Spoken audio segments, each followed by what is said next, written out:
Welcome to This Explainer. Today, we're jumping right into a pretty chilling situation. What actually happens when massive tech brands use the legal system to just permanently silence independent reviewers? Because, this is a scenario that goes way beyond just a single smartphone launch. It really strikes at the very heart of consumer protection, and honestly, our basic right to know exactly what we're buying. So think about it for a second. How do you know your next phone is actually safe? When we make a significant investment, like buying a brand new smartphone, we absolutely rely on independent tech reviewers. We need them to cut through all that heavy marketing spin and just tell us the honest truth. From battery life to data privacy, these independent reviews are the everyday consumer's literal first line of defense. But imagine the sheer panic and powerlessness a creator feels when they do exactly that, and out of nowhere, they get a legal notice stating, "You're legally forced to take your video down, you're banned from ever saying anything negative about that phone again." Just imagine presenting your honest, meticulously researched findings, only to be hit with an emergency court order that completely wipes your review from the internet. No way, right? Well, it happened. Okay, Section 1, the Sovereign Phone Promise. Marketing the ultimate dream. Let's see how this started.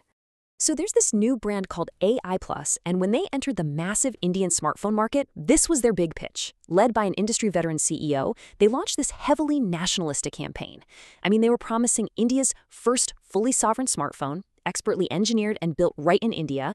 They explicitly promised 100% data security strictly in Indian cloud regions and even claimed to be certified for government. They went as far as running explicitly anti-Chinese hardware and software marketing.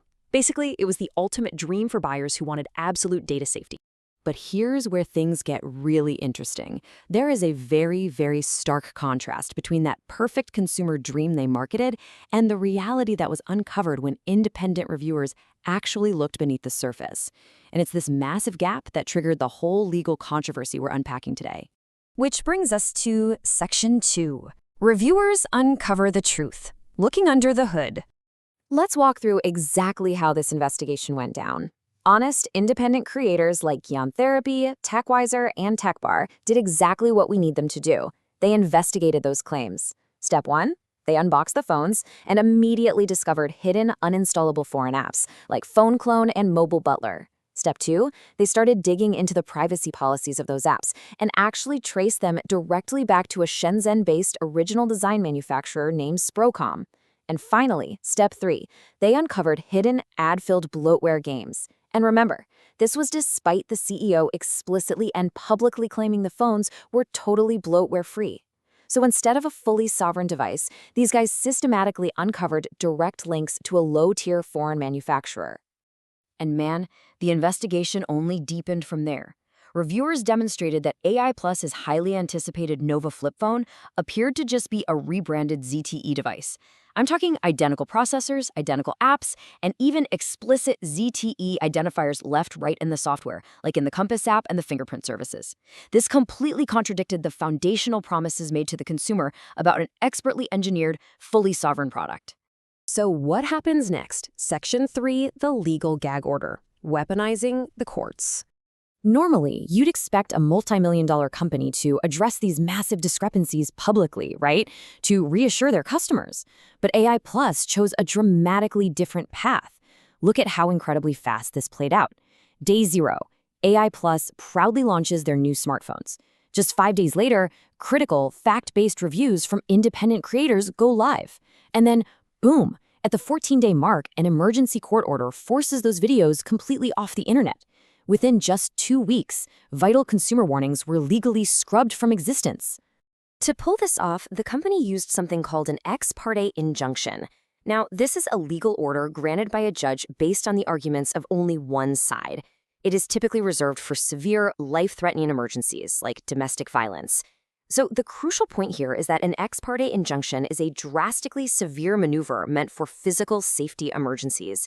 Using it to silence a standard tech review is absolutely absurd, especially because the reviewers weren't even allowed in court to defend their own work.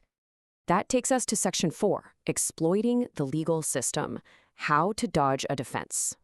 Getting a judge to issue an emergency gag order against someone who's literally just telling the truth requires some serious legal gymnastics. First, they named a phantom, John Doe, as the main defendant in the lawsuit, which conveniently avoided having to warn actual, real people in advance. Second, this broad language secured a blanket ban on all future unnamed critics. And third, this is the craziest part, the company sent the legal notices to fake or unmonitored email addresses, even though they definitely had the creators' real contact info. By doing this, they essentially guaranteed the creators wouldn't have a clue they were being sued until their videos were already taken down. 10. That is the number of completely unrelated review videos this broadly written John Doe clause allowed the company to threaten with legal action. It created this immediate chilling ripple effect across the entire tech community. Creators were genuinely terrified to speak up, worried they were going to be the next target of a corporate lawsuit. And that brings us to Section 5, the cost to consumers, a market devoid of truth. Because while this whole legal drama unfolds between corporate executives and internet creators, we really have to remember the ultimate victim here, us, the everyday consumer. The information ecosystem was completely skewed. Honest YouTubers reported hidden bloatware and foreign hardware ties, and they were legally erased from the internet. Meanwhile, the AI Plus website miraculously displayed only flawless, generic 5-star bot reviews, leaving consumers totally misinformed right during the crucial product launch window. And lastly, industry insiders were reporting real risks, but consumers were left with a completely false sense of product security. To put that risk into perspective, listen to this warning from an industry supply chain insider regarding these lower-tier manufacturers. They will be okay with a certain level of defects. You cannot trace the initial batch to understand where the problem is from. This right here perfectly illustrates the hidden physical risks to the consumer. When a brand simply rebadges cheap equipment, experts note they often use secondhand memory chips and severely cut corners on quality control. And that is exactly what those honest reviews were desperately trying to warn people about. Eventually, the legal system did catch on. A judge recognized these underhanded tactics and demanded the CEO personally appear to explain himself. But get this, he simply failed to appear. He just didn't show up. It delayed justice and kept those crucial review videos offline, all while his misleading marketing campaigns just continued unchecked. So what does this all mean for us? We are left with a terrifying moral precedent to ponder. If billion-dollar companies can legally outlaw bad reviews, who protects the consumer?